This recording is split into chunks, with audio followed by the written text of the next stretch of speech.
So, ¿sabes?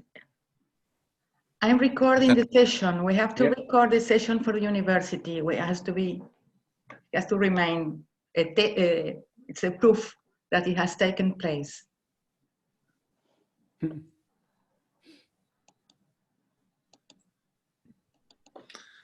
okay. Okay, so maybe I just say a few words and just to tell you how this is going to be organized. First of all, that it's clear that we are very happy that in these still ugly situations, we are able to meet here for the presentation of the PhD thesis of Ignacio.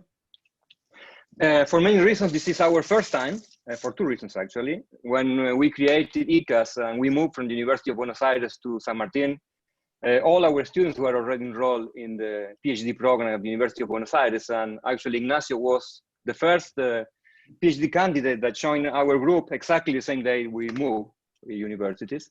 So he's the first one to be able to present the dissertation, which doesn't mean that he's going to pass it, of course. That's something we will see in some time. And so it's our first experience with Instituto Sabato, and we are very happy that we can do that.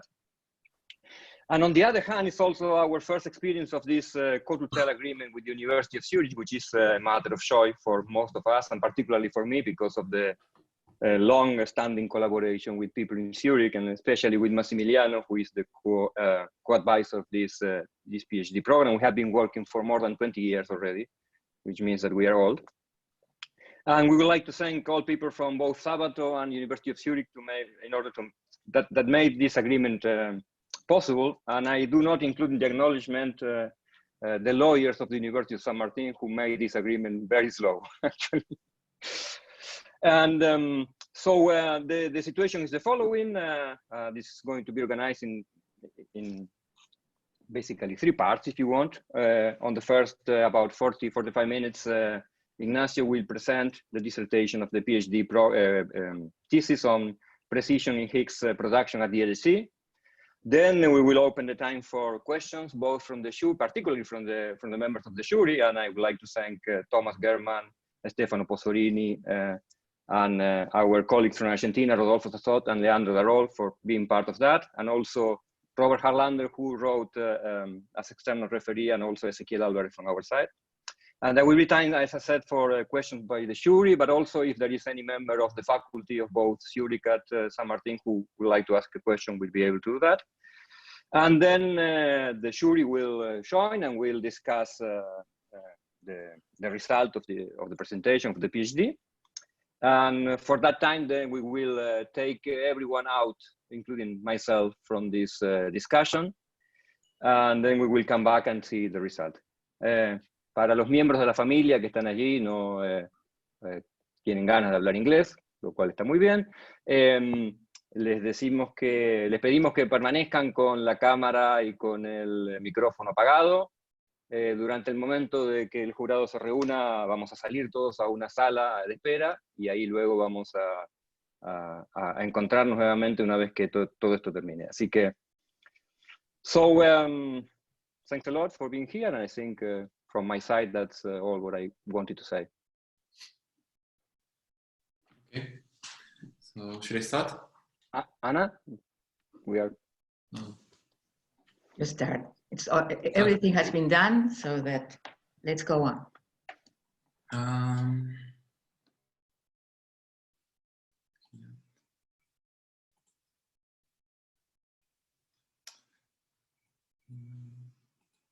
Okay, so everybody sees well the slide? Okay, great. Yep. So thank you, Daniel, for the introduction. I'm here to present the work I've done during my thesis, which is titled Precision in Higgs Production at the LHC. And this was done under the supervision of Daniel from the University of San Martin and Massimiliano from the University of Zurich in the context of a joint PhD. And so I'm really happy to be here and share the results I'm presenting with you. So let's start. Okay, the Standard Model of particle physics is probably one of the greatest scientific achievements of the past century.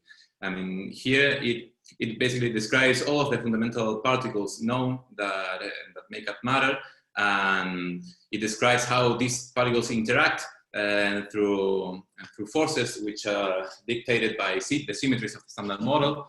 And the force carriers we see here, I mean, are the gluon for the strong force, the photon for the electromagnetic force, and the massive weak bosons for the weak force. The last piece of this puzzle to be found was actually in 2012, the Higgs boson. This was proposed 50 years before it was found, maybe with a more technical argument saying that in order for all the fermions and the weak bosons to have masses and not break the symmetries that define the standard model, there should be an extra field, and this field should have an extra degree of freedom that should be measurable. This is the Higgs boson. The only free parameter that was unknown, let's say, was the mass of the Higgs boson, and this is one of the reasons why it took so long to be found. Eventually, in 2012, was found at a mass of 126 GeV. Of course, even though impressive this might be, I mean, we haven't yet seen any direct observation of physics beyond what is described here, and the best agreement between experiment and theory actually comes in all science comes from this standard model. We know that this is not the end of the story. I mean, to start with, we have here at plane side, the neutrinos have masses that are non-zero. In order to obtain a mass from the Higgs mechanism like the rest of particles, there should be some right-handed neutrinos that we haven't observed yet, and this would be some physics that is beyond some model that we haven't seen. Or if they get their masses from any other source, it will still be a sign of new physics. There is also some other obvious obvious failure of the standard model, let's say, that it doesn't describe gravity that we observe at large scales, and together with this as a dark energy problem, we know that we actually live in a universe that is accelerating and that is expanding with an expansion that is being accelerated. This is due to some energy density permeating the space, which is really, really small compared to what one would expect from the standard model, field content. So, but one can think, okay, maybe this is on, I mean, this tells us that there has to be some new physics at the Planck scale, which is 17 orders of magnitude and above the scales, the mass scales that we actually see in our theory. So that might be a problem for a long future. But we know that this is not it. We also know from the velocity of galaxies that there is dark matter. There's 85% of the matter observed in the universe through gravitational effects. It doesn't correspond to any of the matter that we described in standard models, so we actually have no idea what this is. So this is also evidence that there has to be some new physics beyond this model, and maybe lying at a higher mass scales than the one that we have searched for. To conclude, at last we have some issues with hierarchies. On one hand, the weak scale at which we observe all of our particles is actually much lower than this Planck scale at which gravity takes place. And one could think, why is this so low compared to it? And if there's some physics in between, if there is some new physics in between, as we expect, then where do they get their mass from? I mean, if it's from the Higgs mechanism, why is the mass of Higgs so low? I mean, the quantum correction should drive the mass of the Higgs up to that scale, but instead it sits right here together with the heaviest particles at the weak scale. Even if that is one way to pose the hierarchy problem, but even looking at the masses described by the standard model, we see a complex pattern of hierarchies of masses here. In particular, what is interesting is the top quark being the heaviest particle in the standard model. Though being a fundamental particle, its mass is comparable to the one of a gold atom. It's heavier than the Higgs itself, and it's so heavy that it's the only quark that decays before atomizing. So, and there is so many. What one would expect is to find actually signs of new physics, probably related to the top quark physics, and also, of course, to the Higgs physics. I mean, the last particle that is a scalar, it couples to all of the non-particles through their masses, and all of their properties haven't been measured yet. I mean, although so far it's totally compatible with the standard model Higgs boson.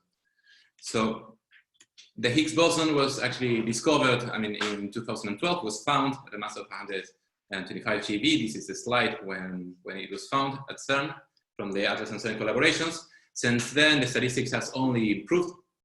And now we have much better statistics, and it's a spin zero boson that is totally compatible with what we expect from the standard model Higgs boson. And lots of its couplings have been measured, in particular the couplings to all of the third generation fermions,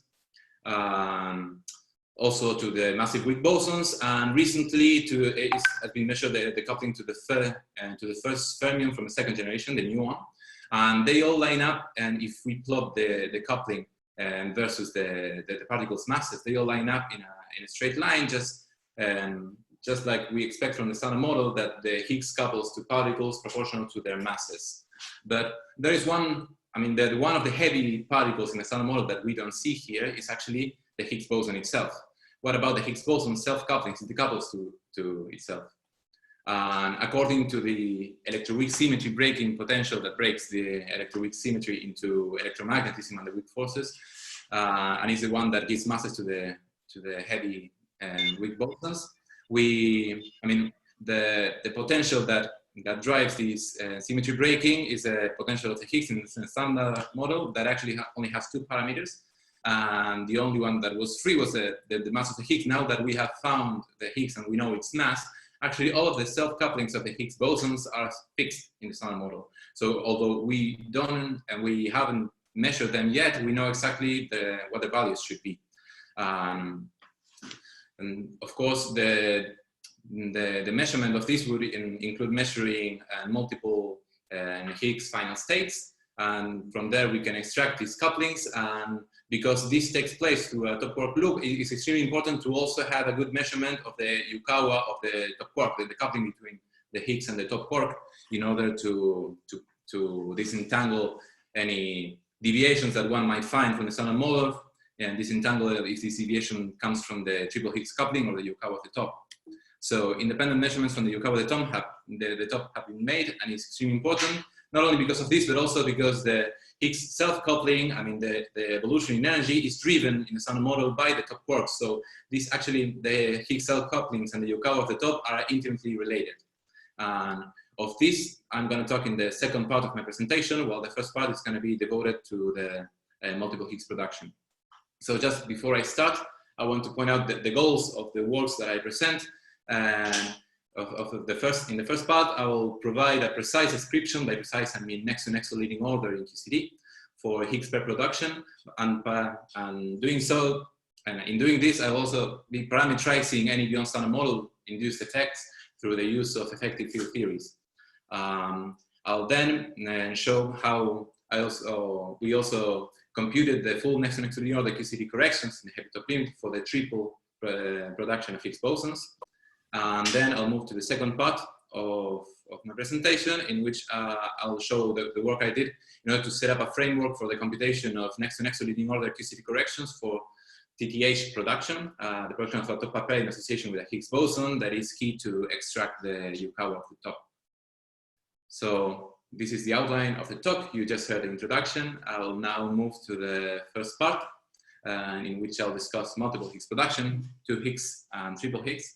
And then I'll move to the second part, in which I'll discuss the TTH production. For this, I'll show my results in extending the QT subtraction, in implementing the QT subtraction framework next to leading order for the TTH final state. My partial results, I mean, the full implementation of the counter term needed and in QT subtraction at next to leading order. My partial results for the TTH production and next to leading order. After this, I will conclude. Present my conclusions. So let's start with the first part, multiple Higgs production. I'll start with double Higgs production. Just as what happened with single Higgs, the main production channel for double Higgs in the IC is gluon fusion. I mean, here I'm showing the leading order diagrams that one has to consider. This actually happens through, and is induced through a top quark loop. And we have a triangle and a box loop. In the triangle diagram, we see that we have access to the triple Higgs coupling. We have sensitivity to the triple Higgs coupling. And actually, these two diagrams have a strong and destructive interference. I mean, as we can see on this plot here, the green line is the interference between the two diagrams. This actually makes this observable very sensitive to any beyond standard model effects that might induce deviations in the triple Higgs coupling. If the Higgs coupling and self-coupling is different from what we would expect, this cancellation between the two diagrams will be spoiled and the cross-section will be much higher. So the experimental status, I mean, the cross-section for double Higgs production is about 10 times smaller than the one for single Higgs production. So it hasn't been measured at the LHC. The current searches only constrain the cross-section to be about less than 13 times the expected value in the standard model. And this constraint is translated into a range of values that the triple Higgs coupling might have just in the kappa lambda framework by varying this coupling independently of the rest of the couplings. Nevertheless, direct detection is expected at future colliders with higher luminosities or energies. So from the theory side, the leading order that are looking use corrections have been computed in the 96. Since the leading order corrections until the next leading order corrections came available, 20 years have passed. This is mainly because the next leading order requires some two-loop integrals with heavy fermion in between and also producing heavy particles such as the Higgs. So these two-loop amplitudes and loop amplitudes with many scales are extremely difficult to compute, and this is the reason why it took 20 years. Nevertheless, in the meantime, people have computed corrections working in the heavy top limit. This is an effective theory in which you integrate the top out of your theory, and therefore reducing the number of loops by one, and also taking one scale out of the loop integrals because the top quark is not going to be involved. So using the heavy top limit, people have computed up to, in 2013, I mean, Daniel and Javi Mazzitelli have computed the next leading order corrections to the double Higgs production. And this was also extended was included in the matrix framework to have differential distributions. And recently, this year, people have gone even beyond computing next leading order QCD corrections. So far, the current best estimate for this process is the NLO-FT approach. That is actually a combination between these differential results at next leading order with the exact result at next leading order, with the exact top mass effects at next leading order, and also including the exact top mass effects in the real radiation amplitudes at next leading order. So, and this was published in 2018. So, and I told you that I want to extend this work to actually include possible beyond standard model effects, and the most model independent way to do so is through the use of effective field theories. If we think that any beyond standard model physics lies at a mass scale that is higher than the ones and higher than the weak scale that involves the standard model particles, we can integrate this physics out, formally integrate the fields out of our Lagrangian. And this would give rise to higher dimensional operators in our Lagrangian. We have a standard model plus a tower of higher dimensional operators, which are suppressed by the scale at which these new physics appear. Of course, formally, we have no idea what these guys are, but we can actually write the most general operators here, and then parameterize their Wilson coefficients in order to try to fit them from data. When one looks into double Higgs production, there are 5 dimension 6 operators that are relevant. I mean, if we stop at dimension 6, which are this one that I'm showing here. This includes some modification of some couplings that are present in the standard model, such as the Yukawa coupling and the triple Higgs coupling. And then they also induce some new interactions that are not present in the standard model, such as the direct interaction between a fermion top line and 2 Higgses, as well as new contact interactions between the gluons and the Higgs. So in this context of the effective field theories, of Higgs effective field theory, next leading order corrections were computed in 2015. And the work I did that was published in 2017 was actually to extend it to next leading order corrections just by making use of the kind of calculations done in the standard model. And of course, all of this within the heavy top limit.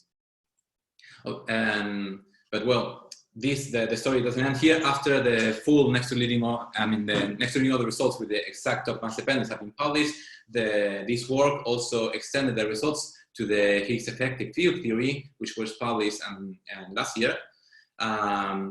After this, and we worked together with them, since the Lesouche workshop, to actually combine our next to leading order corrections in the heavy top limit with their result to actually provide the best and the most advanced and accurate prediction for double Higgs production in Higgs effective theories, which was published in the proceedings of the Lesouche conference, of the Lesouche workshop early this year, and we have a paper with more details under preparation.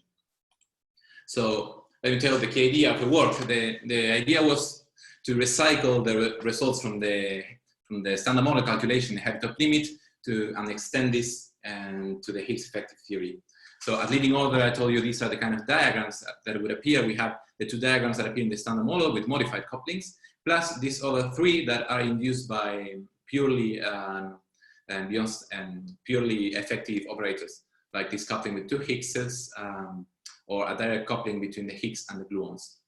And so the next to leading order correction we can compute exactly in the top mass. Now to go to higher orders, one moves to the heavy top limit, in which you integrate out the top. So these loops are contracted to contact interactions, and we end up with the structures that are like just these two last diagrams that are the ones that are the same kind of structure that appears in the standard model when you take the heavy top limit. So we can actually reuse all of these results. Once we have the results at next to leading order, usually you just reweight them by the exact form at leading order that we know, just by multiplying the exact result at leading order by the K factor at next to leading order. But in the Higgs effective theory, this can be problematic because when you divide by the leading order approximation, the heavy top limit, this cross-section can become really small, it can vanish, and this causes numerical problems. So what we did is we defined a sort of improved version in which we just don't reweight the total cross-section by the quotient, but we actually replace each of the effective vertices in the heavy top limit by the full expression it would have at leading order. This is of course an approximation because we are not taking into account the possible virtuality of incoming gluons, of incoming particles, but this actually, if you truncate at leading order, it reproduces the exact result. At next to leading order, next to leading order, you see remains some of these some top mass effects. So I'm going to show you here some of the results we've got. We computed the K factors. These are the K factors when we vary each one of the effective parameters, and just one by one, and we see that we have kind of mild K factors, and have some deviations from the standard model of less than 10%. But this is just because we are moving just in one direction in the 5-dimensional parameter space. If you look at the global maximum, you can find a difference of about 84%. This means that you cannot just take the leading order calculation in the Higgs effective theory, in the EFT, and then multiply by the standard model K factor, but actually the K factor computed in the EFT is needed, it's relevant. We also looked into the general directions. I mean, even if one in the future would measure the standard model inclusive cross-section for double Higgs production, this wouldn't mean that there are no beyond standard model physics effects. Of course, we have 5-dimensional parameters, and with one constraint, all it does is just to define some 4-dimensional hypersurface in the parameter space, which are degenerate with the standard model value. Here are some 2D slices that we took, and actually the shape of these degeneracies can be easily understood just from the expression at leading order, meaning that the radiative corrections, next to leading order corrections doesn't change much the shape of these degeneracies. And of course, the way to break these degeneracies is to look into an observable that has more information, such as differential distributions. If we look at the differential, at the invariant mass of the pair of Higgses differential distribution, we see, for example, here at the top plot, we have the standard model and invariant mass distribution together with other two distributions that correspond to points in the parameter space that are degenerate with the standard model. The inclusive cross-section is the same, that is the area under the curve is the same, but we can see that we have really different shapes, and actually measuring the invariant mass distribution could help to disentangle between these different configurations. We also show here in the bottom plot that, as I mentioned before, just changing the triple Higgs couplings actually spoils the cancellation, the destructive interference between the diagrams, and we can see really different behaviors, especially near threshold. This was the work we did, and of course, and as I mentioned, and since last year, we combined our result with the result that has an exact top mass dependence at next to leading order, and through doing a reweight beamwise. And we published this in the proceedings of the Lesouche, some numbers for the total cross sections as well as differential invariant mass distributions. And we also have a paper in progress. Please ask me more if you want to know more details about this.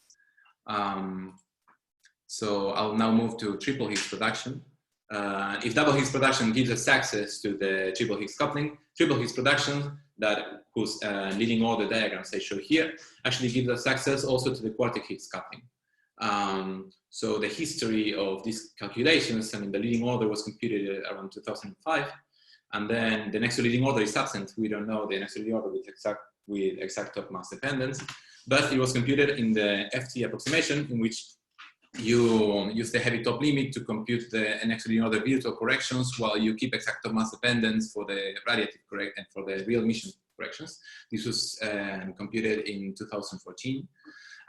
In 2016, also Daniel with Jaime Maxitelli have computed the two-loop virtual corrections in the heavy top limit to the triple Higgs boson production. And the work I did was actually to complete these results to a full next to leading order result in the heavy top limit, just by adding the missing real emission corrections. And with this, we also improved it, not just by the leading order and by the leading order exact result, but also by this next to leading order FT, in order to include some partial next to leading order top mass effects. And this is the work that we published last year, that we finished last year. So triple Higgs production is actually a very rare process.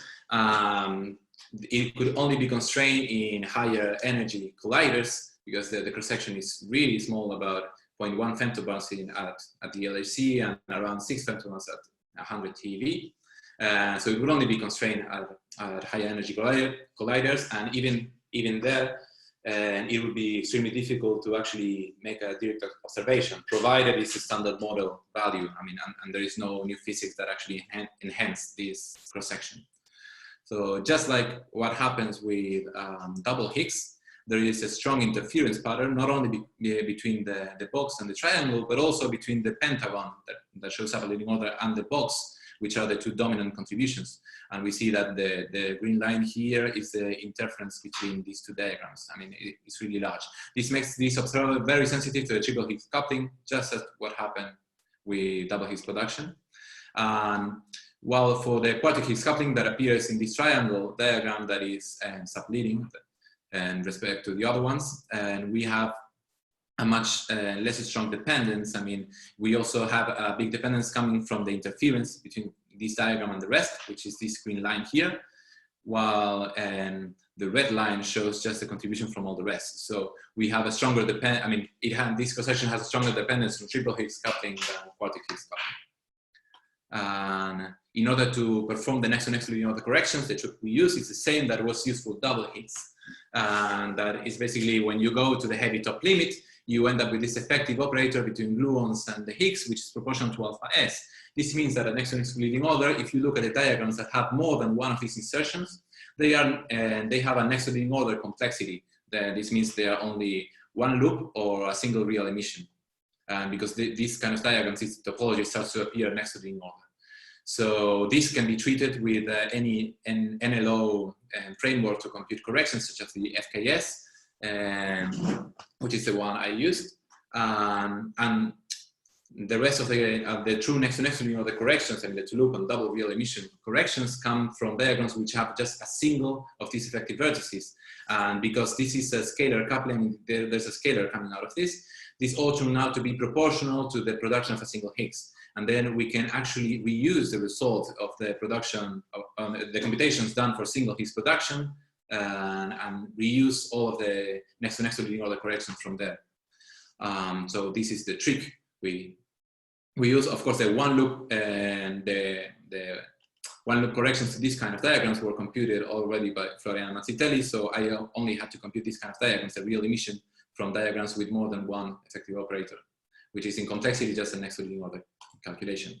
So we computed this, and we performed a reweighting by the Born cross-section, which is just the VI using the quotient, and also the same kind of reweight that we did for double Higgs, in which we reweight each vertex independently.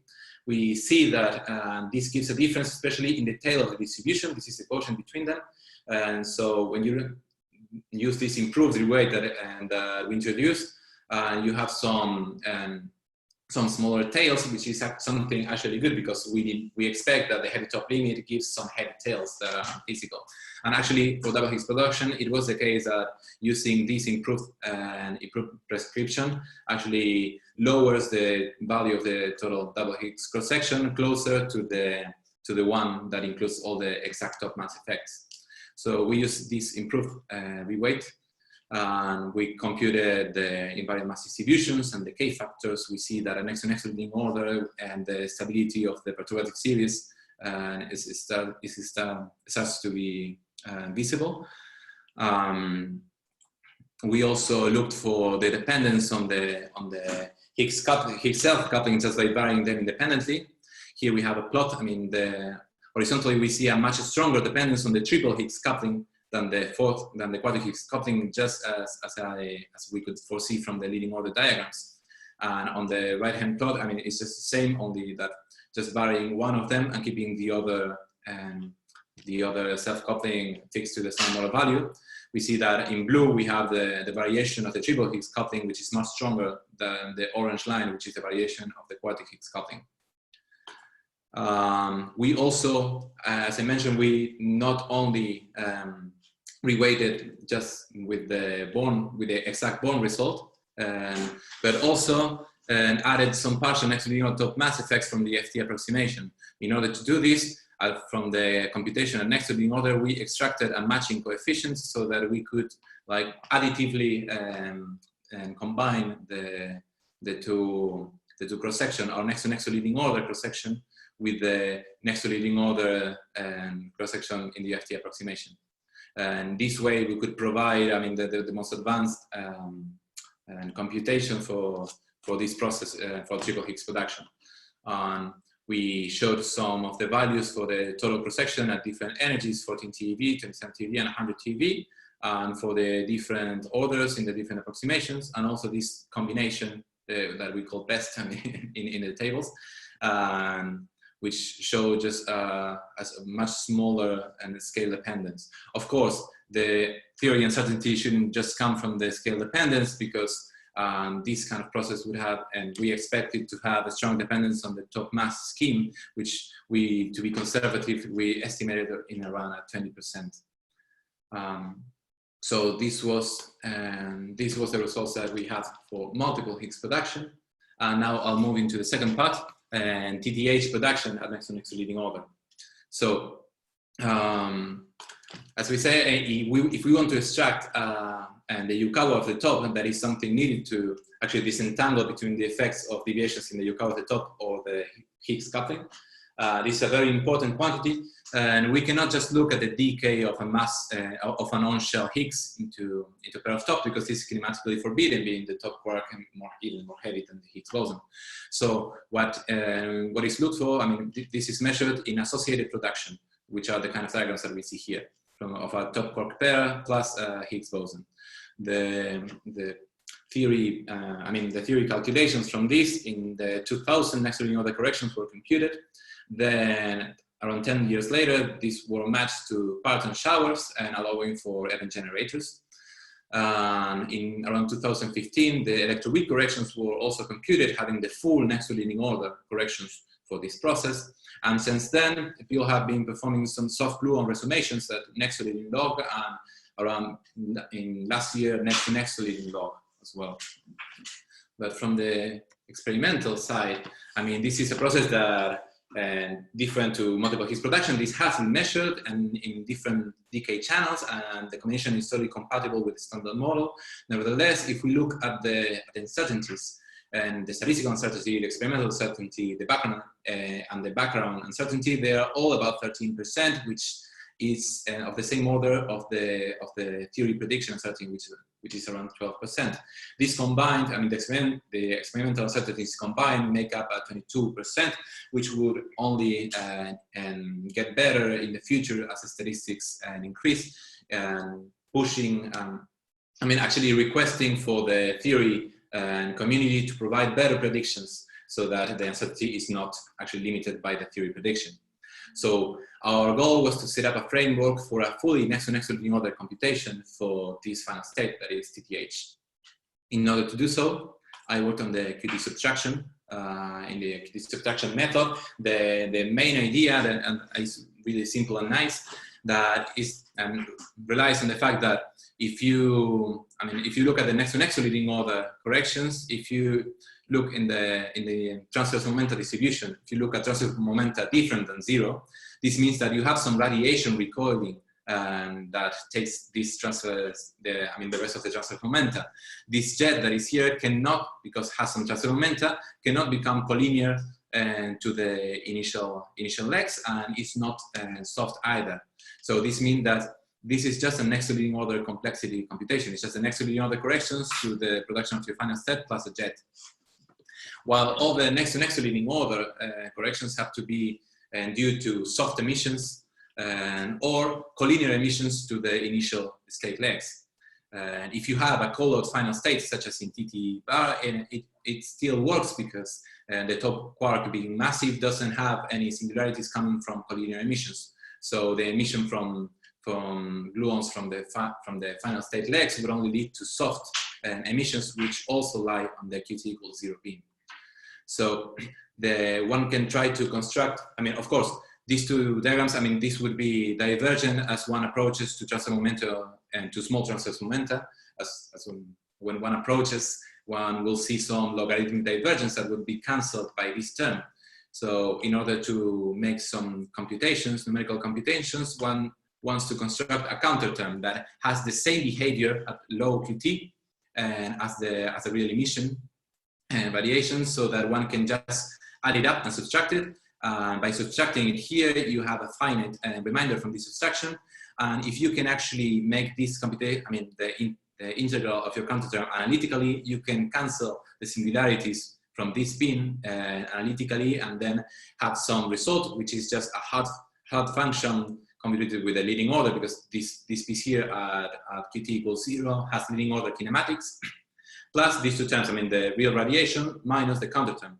These two are, in practice, are integrated separately numerically, but that diverges. So what one does is one includes a technical cut on the QT and integrate not up to just 0 transverse momenta, but actually up to some technical parameter, and then make the subtraction. And the idea is that you make this for increasingly smaller, let's say, technical parameters, and then extrapolate all the way to this cut being 0, and then to get to your final prediction. So we just have to construct a counter term that has this behavior. And one can do this by using the knowledge coming from the transverse momenta resummation formalism. I mean, this actually tells us that all the singular behavior, logarithmically enhanced behavior of the transverse momenta distribution from an observable, and I mean, this formalism tells us how this behaves. I mean, if you have, and the singular regions are actually due to collinear emissions from the initial legs, plus some soft emissions that are here and considered in these C functions and the S function, before entering your hard scattering cross section, which turns out to be proportional, of course, to the leading order observable, because it has leading order kinematics. In the case that you also have a colored final state, then you can also have some soft radiation from this colored final state. In the case this is massive, such as TT bar production, you don't have any collinear singularities coming from the final state. So all the logarithmically enhanced behavior comes from these kind of contributions. And it was shown in 2013 that you have some, and there is a scheme in which all of these functions, the C and the S, are actually universal. So this means that they are process independent. They have been computed in colorless final states, and they are the same, and you can use it in any other process.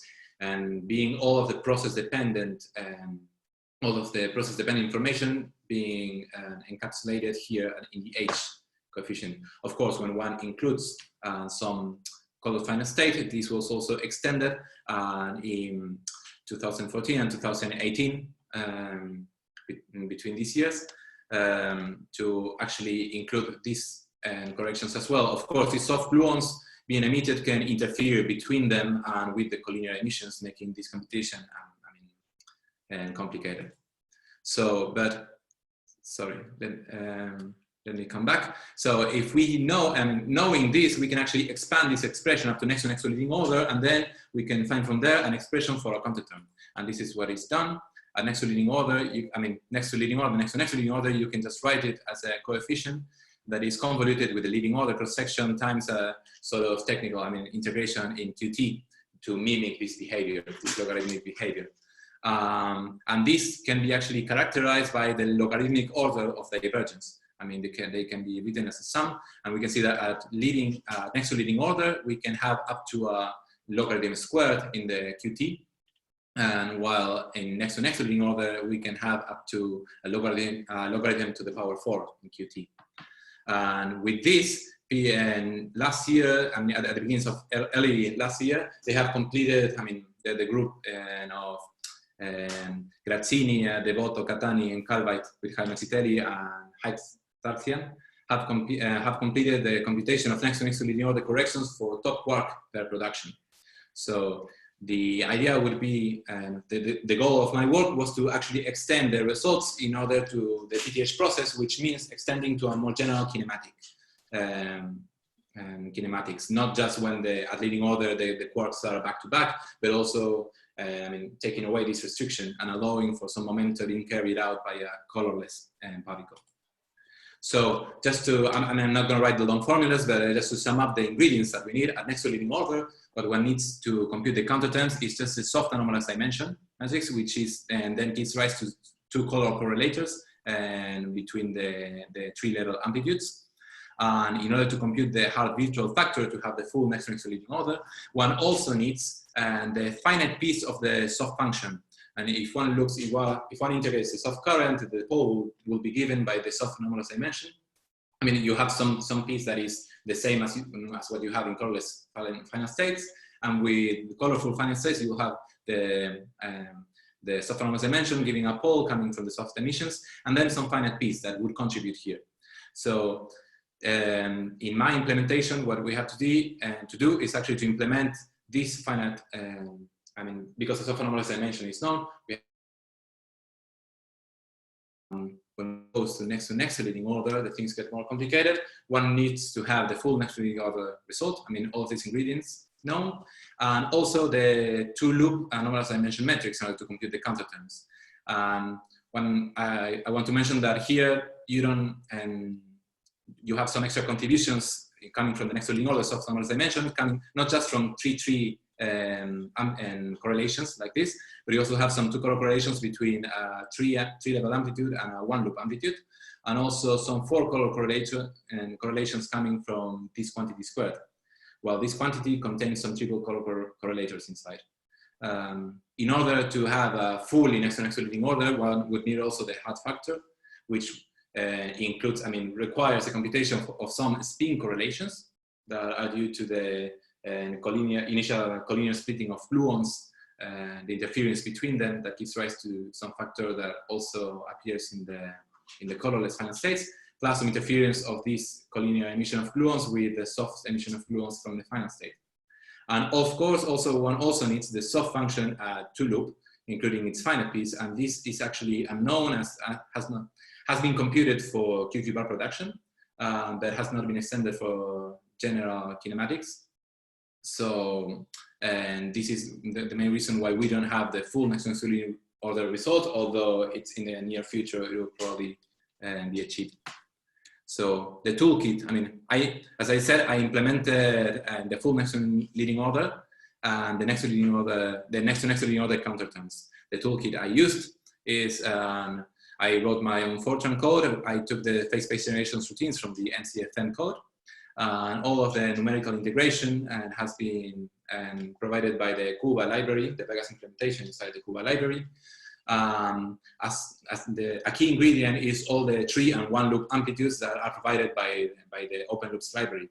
And from the Open Loops, we don't only take the amplitudes, we also take the 2 color correlators, both in between 3 level amplitudes and the interference between 3 and loop. And as for the computation of the 3 and 4 color correlators, and Open Loops provides an interface to obtain the leading order amplitude as a vector in color space. That is the one that we used. And for the spin correlators that should be needed for the hard function, and Open Loops 2 provides an interface for spin correlators that we needed to compute this interference between the soft emission in the final legs and the collinear emission in initial legs. They have recently implemented an interface also to compute this coefficient coming from the interference between collinear gluon emission from the initial legs. They have provided this and made it public, and we are really thankful to them for actually helping us in providing these results. Actually, for providing all these amplitudes, and for the double real emission amplitudes, which have next to leading order like infrared divergences, we use the Catani-Seymour dipole subtraction that is implemented inside Munich, which was developed by Stefan Kalweit. Okay, I'll now go and in order to compute the next to leading order implementation for general kinematics. I mean, the soft function has been integrated in impact parameter space at the next to leading order, and has been integrated before, although unpublished, in the context of Alessandro Torres' thesis. And from there, one can extract from the pole the anomalous soft coupling and the anomalous soft coupling, the soft anomalous dimension operator that, of course, is known at next to leading order, but this is a check. And then from there, we could extract also the finite piece that contributes to the next to leading order hard function. With this, we computed the next to leading order, and we implemented fully the next to leading order. Here are some results that we got for TTH. Here you see a plot where the x-axis is actually this technical cut, and which, as I said, we want to extrapolate up to RCAT equals 0. So these are the points we computed, and the extrapolation is shown as a blue band, while the math graph result is shown as a green band. We get a per mil level agreement in inclusive cross-section. Now, we also computed some differential distributions that were computed at a fixed RCAT of around 0.1%. And here we see a percent level agreement, which is only, constrained by, this could get better if we increase the statistics. This is limited only by the statistics of the Monte Carlos, but we see perfect agreement in differential distributions as well. Now, for the next to leading order, and in order to get the counterterm, the two-loop soft anomalous the dimension matrix is known is known. And it includes some triple color correlators which vanished for TT bar because of kinematical reasons, but for TTH in principle, it also vanishes, but for a different reason. It has to do with some properties of the leading order amplitude of the TTH process, and will in general contribute to more general processes such as TTZ.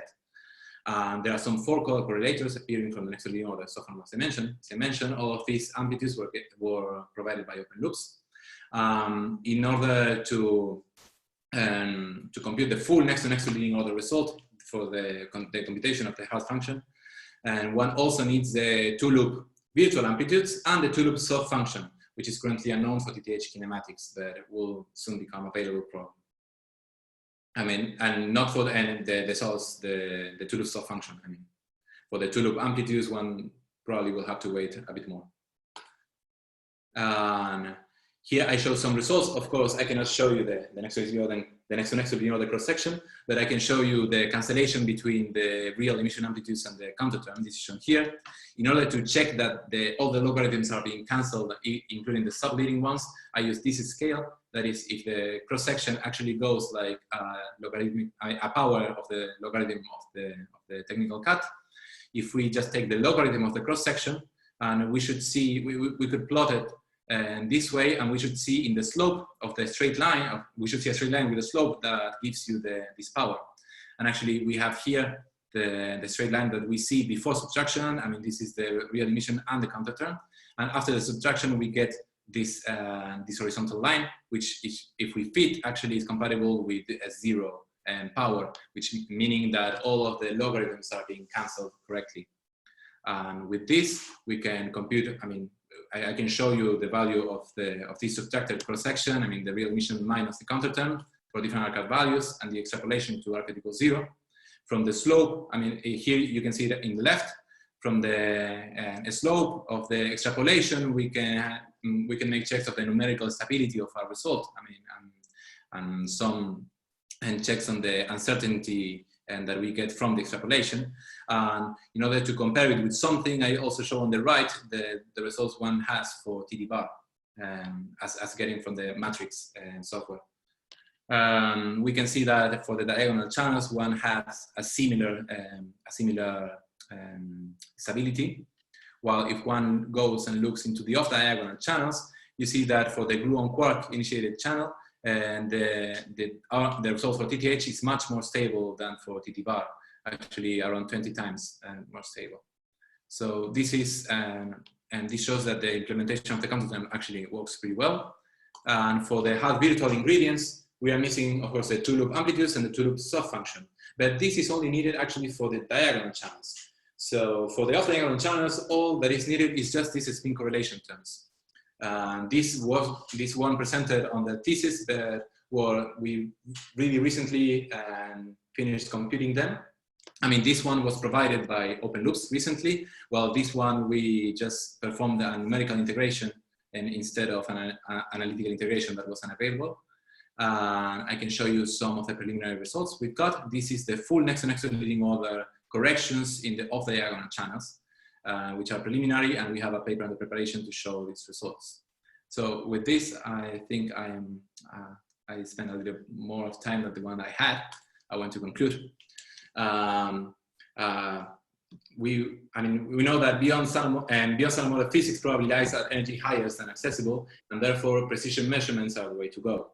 In order to make fits to these small deviations, the EFTs are powerful model independent frameworks to search for such a deviation in experimental searches. The measurement of the Higgs self-coupling particularly provides a strong test of the standard model and the electroweak symmetry breaking potential, and can be constrained by searches in multiple Higgs final states. As for the top quark Yukawa coupling, this is really important. You know, a high precision extraction of this coupling is important, as this is intimately related with the Higgs self-couplings. And the experimental accuracy is actually requesting for a full next-to-next leading order implementation of a full next-to-next leading order prediction for the TH process. So in the first part of this work, I showed that we provided some next-to-next leading order QCD corrections within the heavy top limit to the production of a triple Higgs in the standard model, and a double Higgs in the Higgs effective field theory. And these predictions have then been combined with the best available results to partially include finite top mass effects, giving the most advanced predictions at the moment. For TTH production, we fully implemented next to leading order, the QT subtraction framework and next to leading order for the TTH process, as well as all the next to leading order counter terms needed to cancel the infrared divergences coming from the double real emission amplitudes. We have some preliminary results for the full next to leading order corrections in the off-diagonal channels that we're going to publish soon. And this actually paves the ways for a full next to leading order implementation of QT subtraction for TT bar plus colorless particles. And that is probably going to be available in the near future. So with this, I conclude my thesis.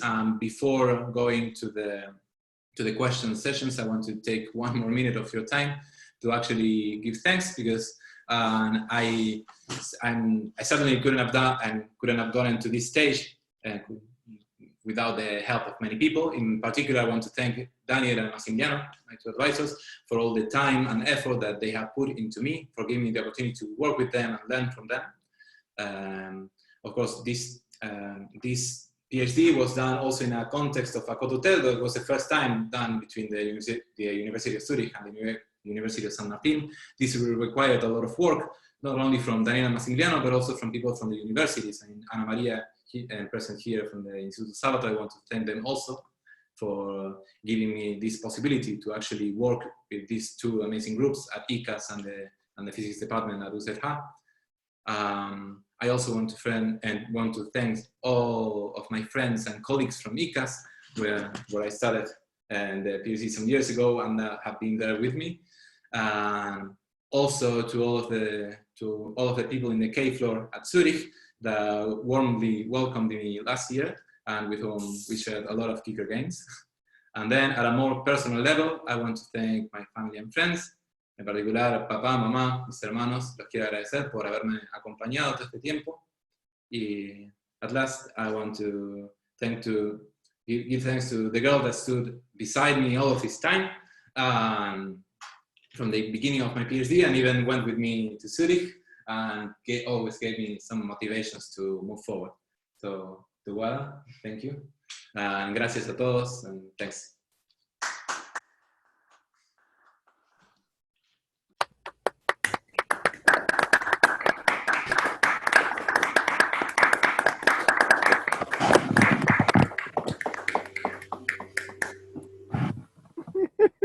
Eso pareció el debate de Macri. Well, this session is open.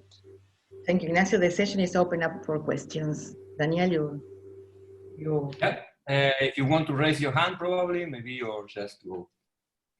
Let's see. We have people from University of San Martin, from Zurich. I even see a famous physicist from Appenzell, even. Maybe he would like to ask a question. So who would like to start? Rodolfo. Okay. Hi, Ignacio. Can you hear me? Yes, perfectly. Okay, so good job. I really like your presentation. And I have a couple of questions, mostly out of my ignorance. So regarding the first part, in the case of double Higgs production with beyond the standard model corrections or contributions, can you tell us something about the relation between for example, the uncertainty on the gluon PDF and these beyond the standard model corrections? I mean, to which extent the uncertainty on the gluon PDF could hide or mimic new physics? I don't know if you. Yes. Okay.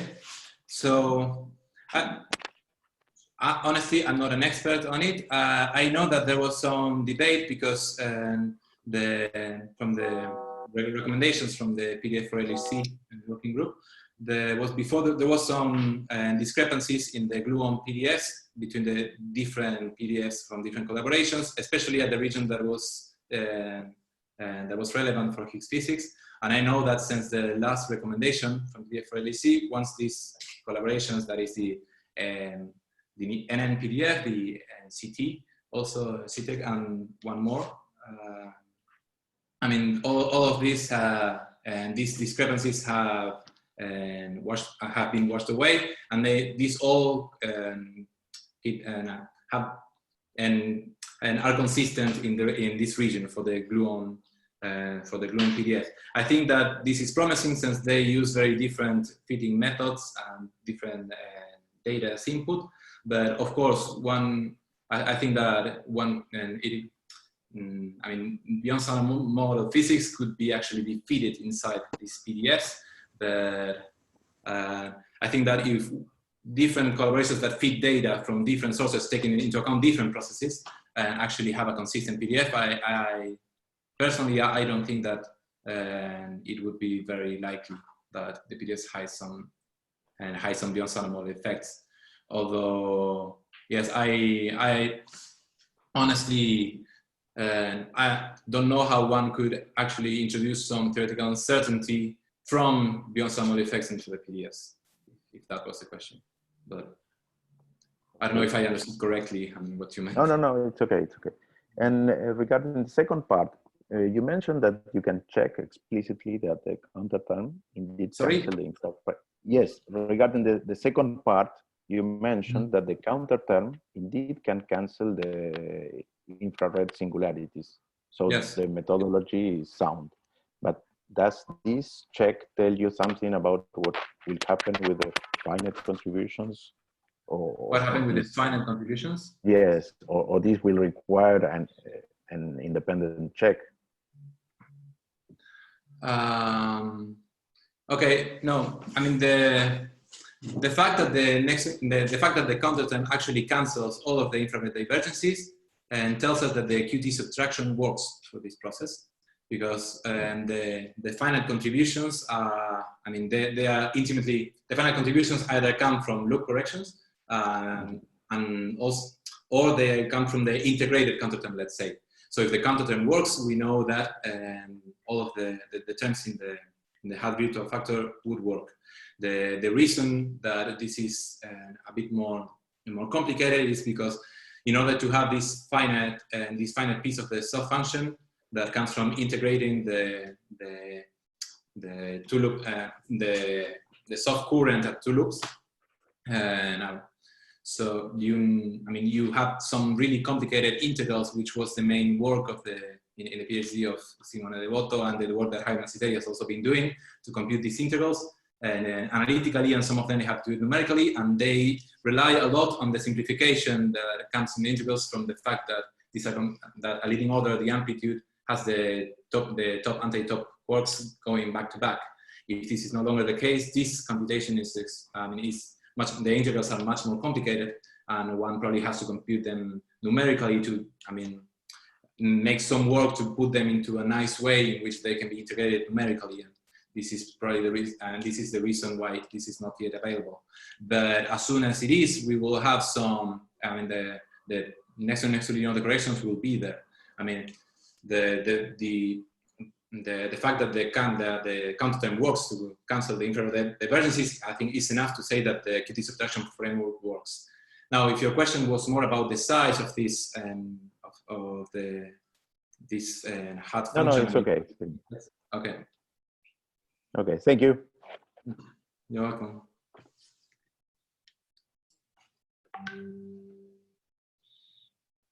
Thomas?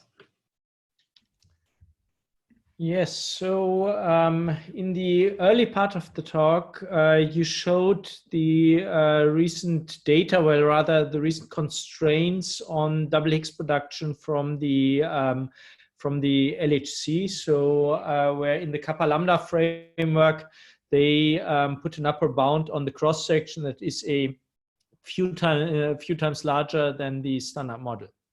Now, your calculations were not done subsequently in the kappa lambda framework, but in an effective field theory framework. How can you mirror these constraints onto the framework in which you have been working?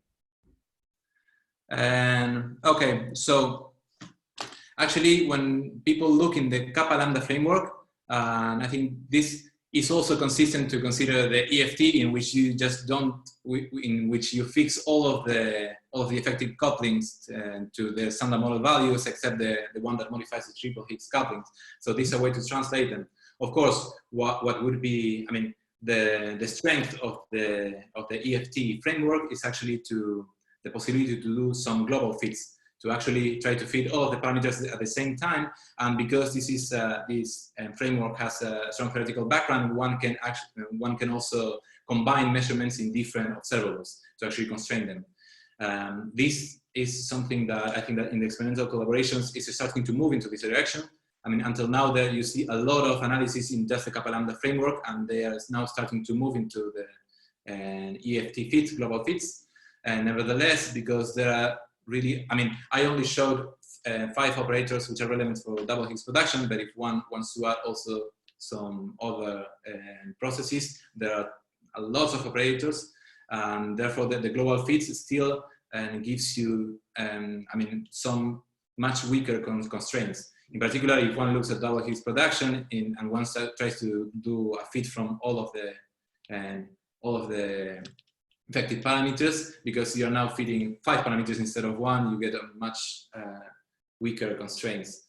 But the way I did it, it was just to look for, I mean, the way I did to define the parameter space in which where we looked was to look at different estimations that probably correspond to different kappa lambda frameworks. I mean, of just moving and the EFT parameters and in just one direction of the parameter space, let's say.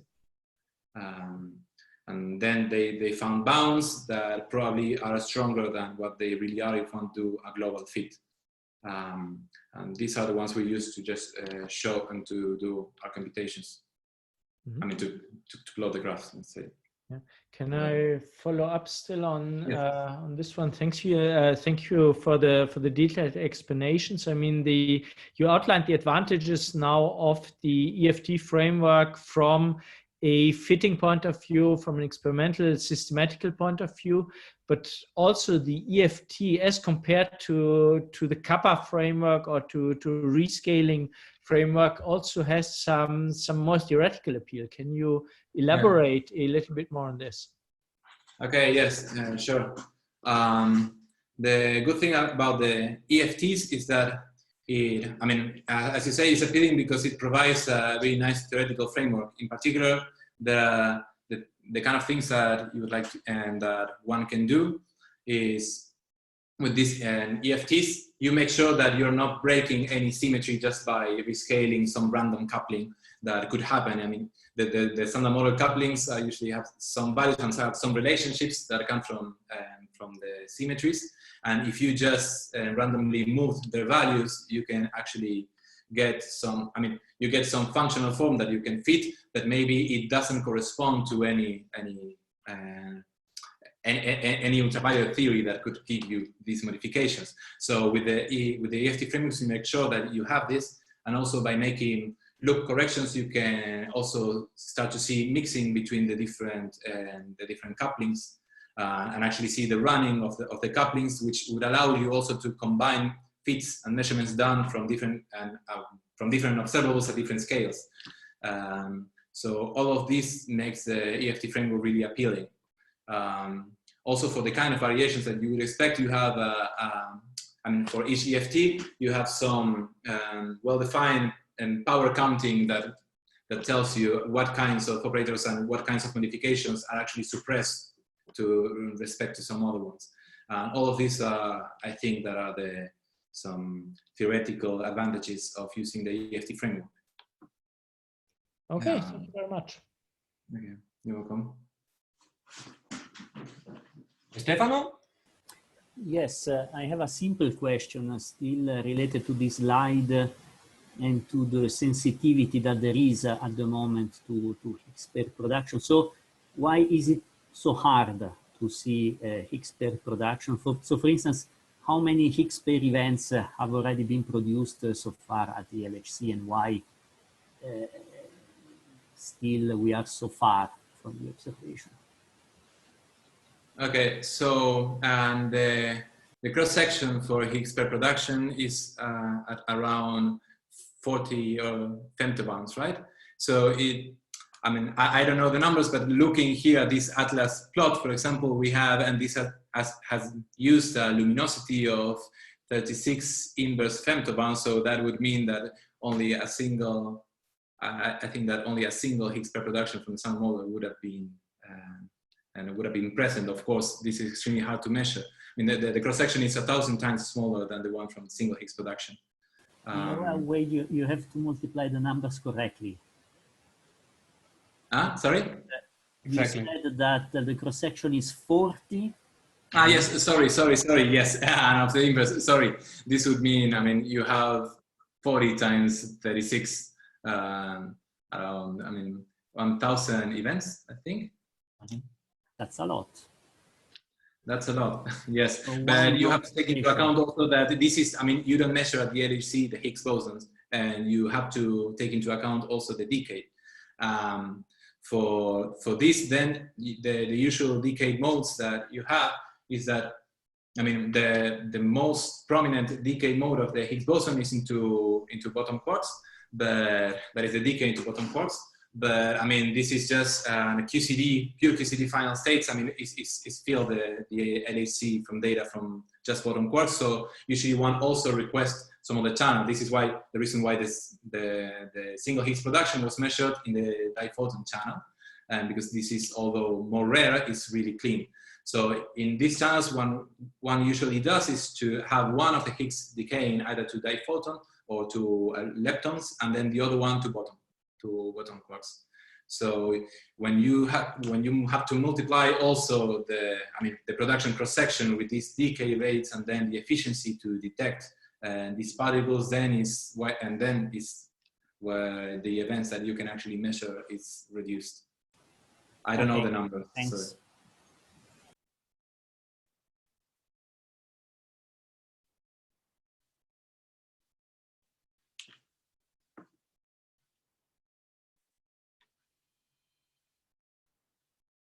Okay, Leandro? Yes, can you hear me? Yes. Okay, so first of all, congratulations both to Ignacio and to the advisors for the very nice work and the impressive amount and the quality of what you have done, and also for the presentation. It was very nice. So just a very few questions. First, you introduced a parameterization of the Higgs interactions with TT bar and also, well, the cubic and fourth couplings. So there is, it says non-linear. Do you think is it valid also for some linearly realized DSM theory, or just in a non-linear case? I don't know if you think about it or not. No, yes. Let me go. Sorry. It's really small to go. Actually, when you consider effective field theories, of course, there are different bases that you can use. The fact that this says nonlinear has to deal with the fact, as you mentioned, that this assumes a nonlinear realization of the electroweak symmetry breaking mechanism. This means that the electroweak symmetry breaking is realized only by the three Goldstone bosons, and the symmetry breaking pattern is different. The Higgs boson doesn't appear here, so the Higgs boson is introduced as a scalar to the boson symmetry, and then you just add some polynomial couplings to them. This is in contrast with if you actually request the Higgs boson to be part of an SU2 doublet. And if this is the case, then you are with what is called, usually not the Higgs effective theory, but the standard model effective theory, the SMEFT, and which, if you look at the relevant operators for double Higgs production, you have one less operator. I mean, that is CP conserving, and you only have 4. And actually, these two, you can show that these are equivalent, linearly equivalent, and the equivalence is shown here. The only thing that you have to request is that in the nonlinear formulation, you have independent couplings between one Higgs and two Higgses with a gluon field. While if you request that the Higgs boson actually forms a SU2 doublet and the electroweak symmetry breaking is realized linearly, then you have to request that these two guys are actually equal. I mean, these two parameters should be equal. So this is one of the reasons we also use this formulation, because in this result, it also allows us to test to test the case in which the theory is actually the SMEFT, in which the electroweak symmetry breaking is realized linearly. All we have to constrain is the CG to be equal to CGG. But there are a number of, there are some UV completion models. In particular, if there are new sources of, there are new sources for the mass of electroweak symmetry breaking and not just the Higgs vacuum expectation value. In such scenarios, and one wouldn't recover the SMEFT, but would actually recover this Higgs effective field theory. So this is slightly more general than the other one. Okay, can you go, well, it was figure 3.3 in your thesis. You show it here, I think, with some ellipses in the double Higgs production, where you show the the results where you show some curves with some plots with colors of yellow and red and. Okay, yes, I know. With the cross section. Yes. This one, right? Yes.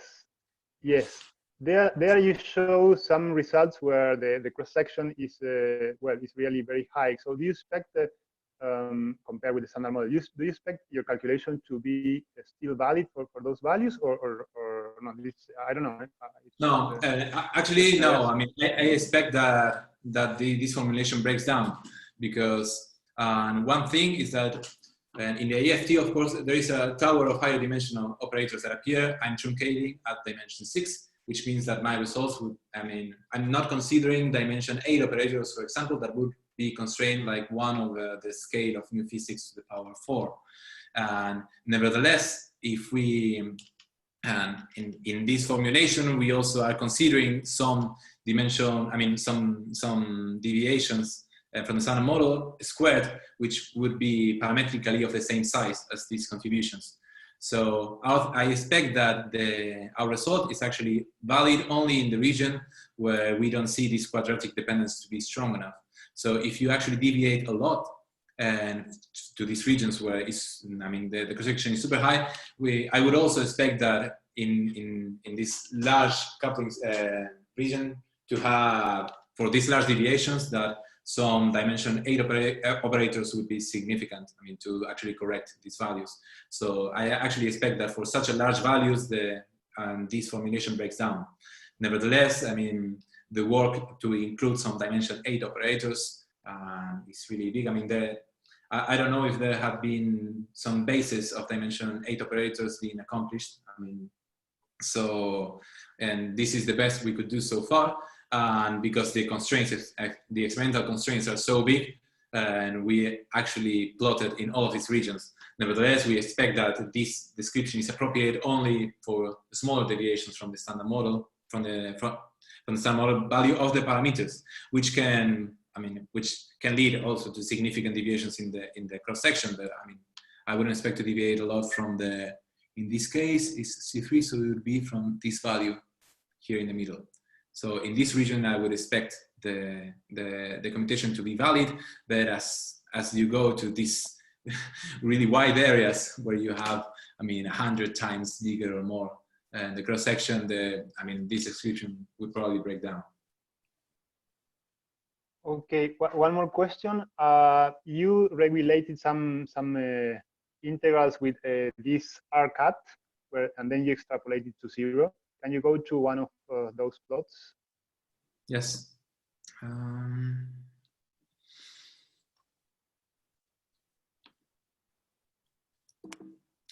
Sorry. Exactly. These ones, for example. Yeah, well, any of them. So there seems to be some kind of oscillations when you approach 0, or I mean, first, yes. Is that the case? And the second thing is, does your extrapolation depend on the range of the way you partition or the values you choose to calculate R-cut, or is it soft when you extrapolate? Okay, yeah. So no, I can expand a little bit on that. Of course, the difficulty is that when you go to really low R-cut values, you are actually I mean, both the real emission and cross section and my contour term actually blows up. So you're subtracting two really big quantities to give the same small amount. So this makes and this means that you would need much more much more statistics in your Monte Carlo to reach the same level of precision. So the computation becomes even harder. This is the reason why, and you cannot just go arbitrarily close to R-cut equals 0. Nevertheless, as long as your computations are numerically stable, you can compute in some other points and perform the extrapolation. And the way I did this is actually I just vary R-cut. I mean, I start from the lowest value that I computed, actually fit up to some R-cut, and I mean, and the fit is actually performed up to some value which I moved around. And I make a subsequent, I mean, a lot of fits between a range that goes all the way up to arcad equals 5, I think. And just by varying them, I just choose the extrapolation that gives me the lowest chi-squared value. I mean, the place where the linear extrapolation, I mean, better represents the points. And then I choose this fit as the best fit. And actually from the variation, I also estimate this difference. From this variation, I mean, what I do is just I make different choices of arcad of the range, and then choose the best and the one that is best described linearly to give me the central value, and from how it actually fluctuates, I mean, in the other ranges, I estimate the uncertainty. So this uncertainty also includes this arbitrarity in choosing the range of values. As for the as for the oscillations, they have to do I mean, all of these oscillations are compatible within the error bands, and these have to do with the fact that I mean, it's numerically more costly, let's say, I mean, to have good statistics there. I mean, if you increase the statistics, you should see these oscillations to fade away. Okay, thank you. Last question, just a curiosity. There is another channel for double Higgs production that it's related with vector boson fusion. So you produce, for example, 2 W's, and then they go to, for example, 2 Higgses or 1 Higgs, and that Higgs go to 2 Higgses. Then you can also test the cubic coupling. So have you thought about studying those processes with all the technology you have, or just out of curiosity? No, honestly, I haven't looked into the vector boson fusion, which, as you say, is a very promising channel also as well. And I haven't, no, honestly, I never thought much about it, how to implement these things. And most of the results here are also based on this, on the fact that this is gluon initiated and you have a top quark loop. So no, I haven't. Sorry. Okay, thank you. You're welcome.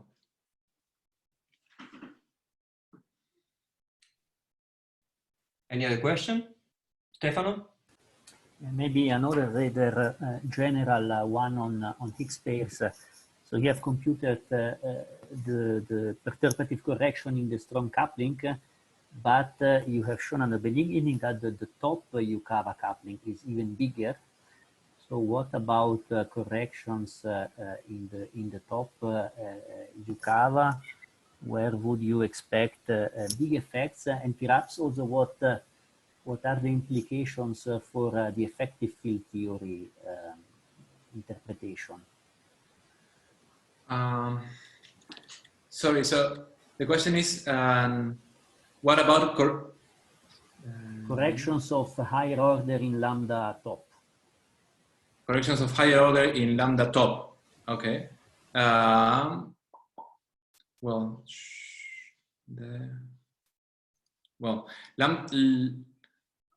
and the Yukawa of the top quark is of order 1.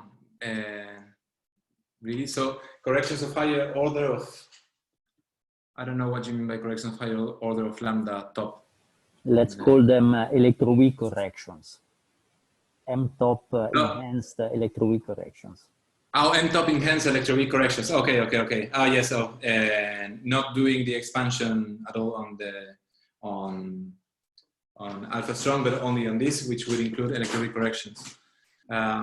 Okay, the impact on the, if one wants to do such kind of computations, the impact on the EFT would be that as soon as you start having some interaction, electroweak interactions, you also have to consider the EFT, the effective operators that also include these fields, and this which mean that you need a much larger set of higher dimensional operators to take into account in order to do these computations also in the Higgs effective theory or the SMEFT. But nevertheless, there is people, I don't know. Oh, so I don't know the question. What is exactly? I mean, what these implications would have in order for the EFT interpretation. Yes, so assume that from the data you find an anomaly in the triple Higgs coupling in the first diagram on the left. So what happens if you switch on electroweak corrections? May this change your interpretation? How much? Okay, if so, if you see this, to be honest, and to answer this, I think I should actually know what size to expect these electroweak corrections to be. I mean, if of course, the best would be to actually include not only, I mean, in the standard model, I would expect electroweak corrections to start to show up as sublinear effects after next to next sublinear orbit. But so, and this I would expect from the standard model. So I wouldn't expect them to change much the interpretation. But as I said before, once you start considering these electroweak corrections, there is a much larger set of effective operators that you should take into account, and actually these bumps could be fitted not only to a deviation from the operators that I just showed, but also to these other operators. And I think that then the confidence you have that you have seen some deviation would dilute a bit, just because you're considering much more operators. And then looking at the size of the electroweak corrections, and if they are about the same size of the as in the standard model, I would expect it to be a small of the size of the next leading order corrections. But of course, you also have to take into account that you also measure some other processes, such as single Higgs production. And there, you should also have to consider these effects. This would also constrain the EFT parameters. It would also constrain the EFT parameters in the electroweak sector.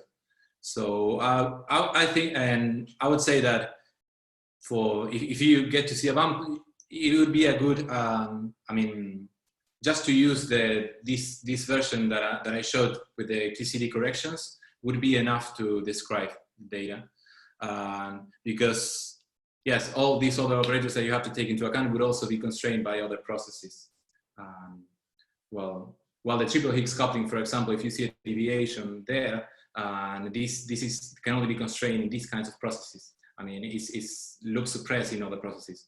So this is the reason why we are not also considering the general modifications to QCD, that you would also take into account the operators in the EFT that modifies the pure QCD couplings.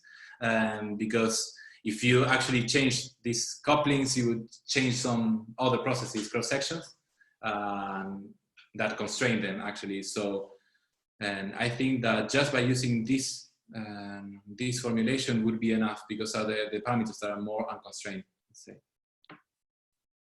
But to be honest, I think I would have to think a bit more about it.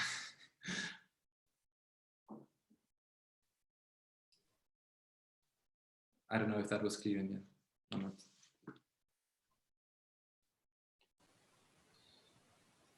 Any other question? Thomas? It's a very general question. In the introduction, you mentioned that evidence for neutrino masses hints at that there should be new physics. Can you elaborate a little bit on this? Why can't I just accommodate neutrino masses in the standard model framework that I have, like all the other particle masses? Okay, well, yes. All of the other particles get their masses from an interaction with the Higgs bosons, and this it's actually an interaction between the left-handed and the right-handed partners. I mean, of the left and right-handed fermions. In any mass term is and the mass terms that you can write in the standard model are in this way. But in the case of neutrinos, right-handed neutrinos have not been observed. So you cannot just write a generic, I mean, if you want to write a term, a mass term, and that is induced by the interaction with the Higgs boson, you would need to introduce these right-handed neutrinos, which are not observed. So another option is that these neutrinos actually get their masses, are Majorana neutrinos, and get their masses, and they can get their masses with a regular term, mass term that doesn't have to do with the Higgs boson. But this would require already, I mean, some dimension 5 operator. So it would be a sign of new physics. And actually having a mixture of both things can allow you to consider some right-handed neutrinos that and allow you to set their mass scale to be much higher than the one from the left-handed neutrinos, and make this the reason why we don't see them. I mean, make some really heavy right-handed neutrinos. I mean, this is the seesaw mechanism that you can make up just by adding some mass term as dimension 5 with the one of the Samuel Higgs boson. Nevertheless, in this case, I would say that you have some new physics because the right-handed neutrinos have not been observed, so it will be new physics. As well as the construction of such counterterms, I think that would hint also to some new physics at a higher scale as well.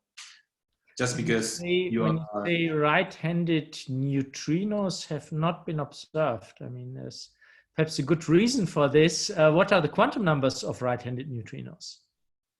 There should be complete singlets of everything, so you wouldn't be able to actually see them. They decouple from the theory. Yeah. Okay. Okay.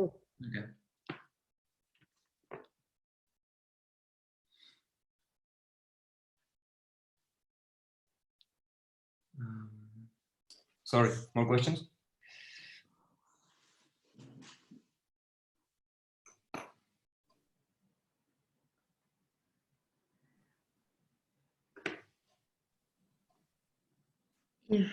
If there are no more questions, then we finish this part of the session. The examination board is going to deliberate, so that and afterwards the whole PhD committee is going to enter into the deliberation room, so that, and also including the PhD candidate, so that we can do, and afterwards everybody is going to be allowed to come in. To make things easier, what I'm going to ask is the following: all those people who don't belong to the examination board or the PhD committee or the PhD candidate are invited to leave the room and then to enter again, so that they stay in the waiting room. Thanks. So otherwise we have to do this one by one. Yeah, if not, we have to do that one by one. So that, please, all those— You will not get them back in again into the same call. You will not get, if you throw them out, you don't get them back. You stay. You are going to stay, so that you don't leave. The examination board, the rest of the PhD committee and the PhD candidate do not go yet. I'm going to put the two supervisors. It has to do with the regulations, how the discussion is going to take place. So that the supervisors are not going to be in the room at the beginning, in the discussion room, in the deliberation room. They're going to be called afterwards. And the same is going to happen with Ignacio. So that all the rest of the people, please leave the room and then enter again, so that we can, they stay in the waiting room. We say it in Spanish as well. Ya, sí, eso, para la familia y amigos. Claro. Sí, le pido a... Ahora viene el momento de la deliberación del jurado. Los únicos que van a quedar en sesión son los miembros del jurado. Se va a convocar también a los supervisores, a los directores, supervisors en inglés, a entrar a la sala de deliberación, y también cuando terminen de deliberar a Ignacio, que llamamos el PhD candidate, el doctorando por un momento. Después de terminar esa sesión en la cual los jurados dictaminan, llaman a los directores y al y a Ignacio, al doctorando. Una vez que se termina eso, ya se firma, se hace, normalmente se redacta un acta en la cual consta las deliberaciones del jurado. Como en este caso se trata de una cotutela, lo que va a suceder es que cada universidad va a tener su propio acta, pero en el caso de UNSAM vamos a pedirle a los jurados que son de la contraparte que figuren también en nuestro acta diciendo que son los jurados de la contraparte. Hay dos modos distintos de evaluación, vamos a discutir un segundo esa parte durante la reunión.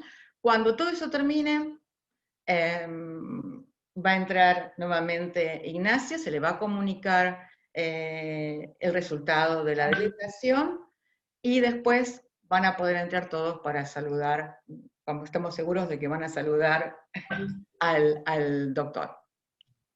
Así terminaremos. Entonces les pido, Si quieren estar al final, salgan y vuelvan a entrar. Así claro, los que que quieren estar al final y que quieren lo que se hace normalmente en una tesis, que la gente saluda y, bueno, viene el final de la tesis, entren nuevamente y van a estar en la sala de espera hasta que los hagamos entrar nuevamente. Esa es la... Yo estoy poniendo varios ahí. Vos estás... Okay. Ana María, yo salgo, ¿no? Yo soy Ezequiel, salgo, ¿no? No, quédate también porque formas parte de te viste que sos... Sí, está en el... Estás informante. en el jurado informante. No formas parte del jurado de la cotutela, pero sí el jurado informante, que va a firmar el acta UNSAM. A ver. Bueno, entonces, los que quedamos acá, Ahora veo y yo vamos ahora tengo tantos en espera que no... A ver. Sí, no tengas problema, dejarlos ahí. Sí, me falta, creo que estamos... Tengo que salir We yo, may no sé. switch to English. Yeah, yes, it's in English, yeah. What I'm going to do is that I'm going to put Ignacio, Daniel, and Maximiliano. Maximiliano in the waiting room. And we Tenés are que going removernos to como stop recording. co-host. Just 2 minutes. I'm going to stop recording. No, Ignacio is going to stay a bit longer. And then I'm going to stop recording because this session is going to be, it's not public, it's a discussion session, okay? So that, let me more. Tenés que eliminarnos como co-host. I cannot put you in I don't know why, I cannot put you in the... Primero me tenés que remover como co-host. Poner los 3 puntitos, o en more. Y ahí tiene que haber... Or if not, you can, guys, just leave and we'll tell you by WhatsApp when it's ready. No? It's complicated sometimes.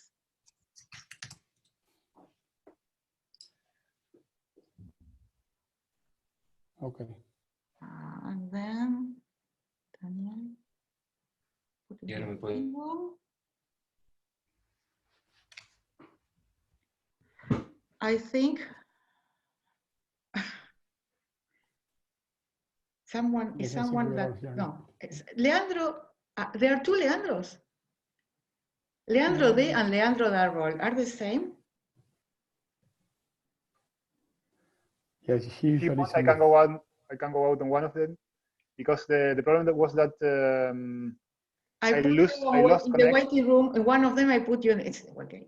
So now it is everybody who has to be here. So that what I'm going to do is stop recording. I hope that the recording doesn't go off now. Ignacio. Ahí está. El jurado terminó de deliberar. The jury has ended his deliberation, and y ahora te va a informar. And now comes the jury is going to inform you about the final decision.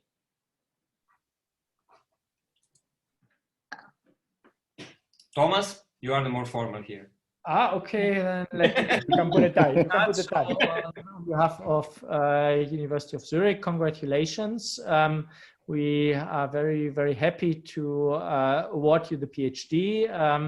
The PhD is not yet awarded to the point that you actually received the certificate and all the paperwork has been completed, but on the side of the examination committee, we were very impressed by both your thesis, your presentation, and your performance in the questioning, and we're proud to be able to recommend you for a PhD. Then, congratulations, well done.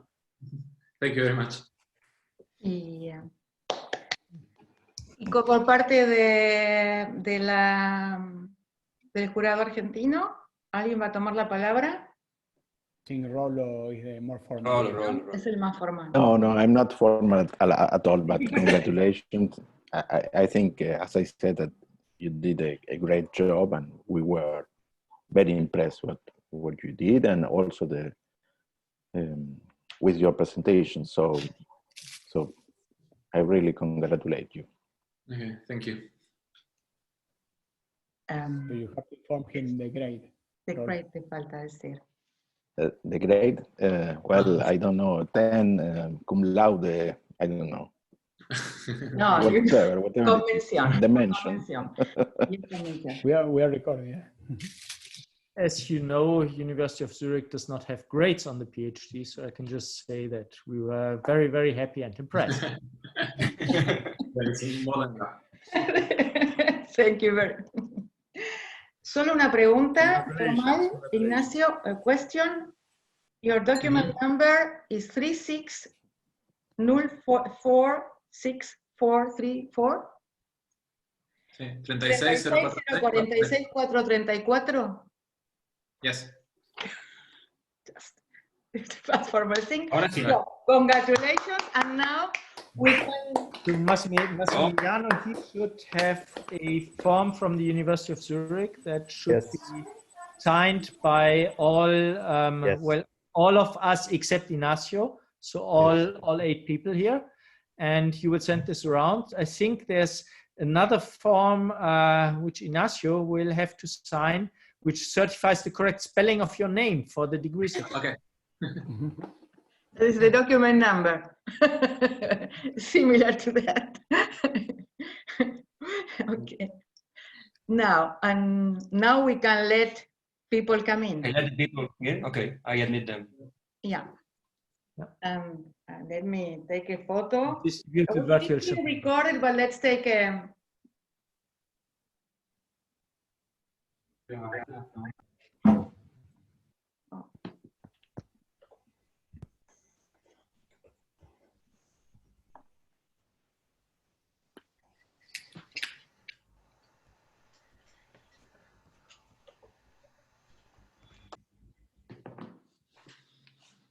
Okay.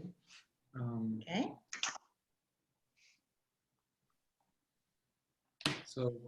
Bueno, Daniel, ¿hablas vos? ¿Terminas vos también? Okay, so we are very happy to announce that Ignacio has passed the examination, of course, and we received the PhD from both the University of Zurich and the University of San Martin, Instituto Sabato, with the highest grade in our case. And we're very happy to have a new PhD in Argentina, and we are particularly happy that for the first time we can do this in collaboration with the University of Zurich. So we congratulate Ignacio, and I think can now celebrate. Para la familia en español, que estamos muy contentos de que Ignacio ha pasado el examen y recibirá el título de doctor de la Universidad de Zurich y de la Universidad de San Martín con las notas más altas. Y estamos muy felices de poder anunciarlo ahora y de recibir, como decía, un nuevo doctorando en la Argentina, y en particular en estos tiempos también complicados, así que creo que es un buen momento para que amigos y familia puedan celebrarlo, festejarlo, y lamentablemente no estamos todos juntos como para brindar, pero a la distancia brindamos por este éxito de Ignacio bien merecido. Felicitaciones, Ignacio, en nombre del Comité Académico del Doctorado y del Instituto Sabato. Y podemos, si quieren, pueden mostrar las caras, ya estamos al final, pueden mostrar, pueden sacarse, pueden encender los videos, encender los videos.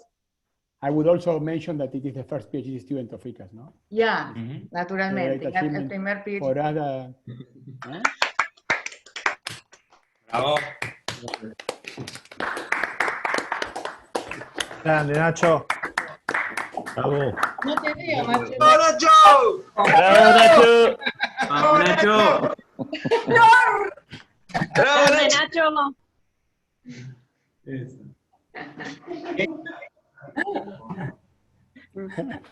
You have to unmute. ¡Bravo, Nacho! Qué bien. Gracias a todos. I want to thank all of you for being here. Gracias a todos por haber venido y haber presenciado, a pesar de que la mayoría no haya podido entender mucho. Pero bueno, gracias por acompañarnos. Well, okay. Everybody has. Creo que es eso. Bien, bueno. Thank you very much to everybody. Bueno, congratulations, Ignacio, and Gracias. a la de Muchas grupo. gracias. A Daniela, gracias. Massimiliano, okay. And, okay, let's look for the next PhD of ICAS. Let's look forward for the next defense, towards the next defense. It is going to be soon? No. We have Perhaps in a few months. In the next few months. Yeah. Okay. Okay. And we are looking forward for more co-tutors in the future. Yes, of course. Okay. Absolutely. Yes. Great. Okay. Thanks a lot. Congratulations, Ignacio. Ciao. Thank you. Massimiliano. Thank you very much, Massimiliano and Daniel, for everything. Ciao. Okay. Goodbye. Bye. Thank you. Congratulations. Gracias, Ana María, por todo el trabajo. Sí, gracias.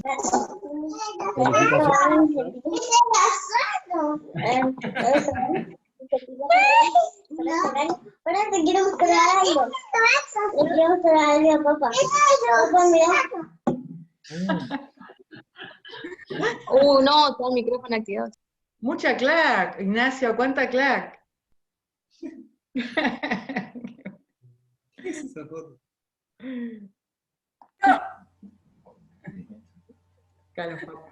Bueno, veo que acá toda la familia, felicitaciones a la familia también. Felicitaciones a la familia. Gracias.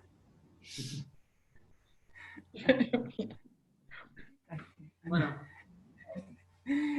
Bueno. Okay, bye. Bye. Bravo. Congratulations. Bravo. Bye bye. Bravo, Nacho! Thanks, Thomas, Stefano, everyone there, Massimiliano. Ciao. Bye. ¿Me tengo que ir? Qué buena. Qué buena. No sé cómo. Chao. Chao. Disfrútenlo. ¿Están en San Luis? Chao. ¿Están en San Luis? Sí, estamos en San Luis. Uy, ¿cómo están las...? Y bárbaro hasta anoche, que se volvió todo un poco para atrás. Sí.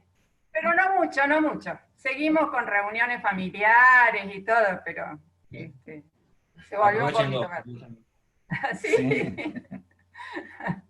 Bueno, muchas gracias, ¿eh? Muchas gracias. Hasta luego, Hasta luego. Chao, Nacho. Suerte. Chao, Ada. Chao. Ya está, no tenés que aguantar más ahora. Ya. Chao, Ada. Felicitaciones, Ada, también. Adiós. Adiós. Chao, pásenla bien.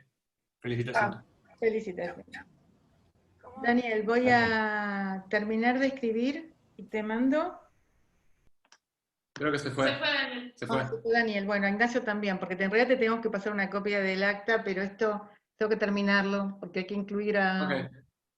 Y después va al decano, el decano firma, y te damos te manda un certificado de título, no de título trámite, de que terminaste el PhD. El título trámite tenés que tramitarlo vos. pero Claro. se te da un certificado. Ok, Ok, después mandame esto, sí, ¿para cuándo lo las necesitas? cosas que... ¿Lo necesitas para la Ah. semana que viene? ¿Para hoy? No. No está hoy, no va a estar hoy. No.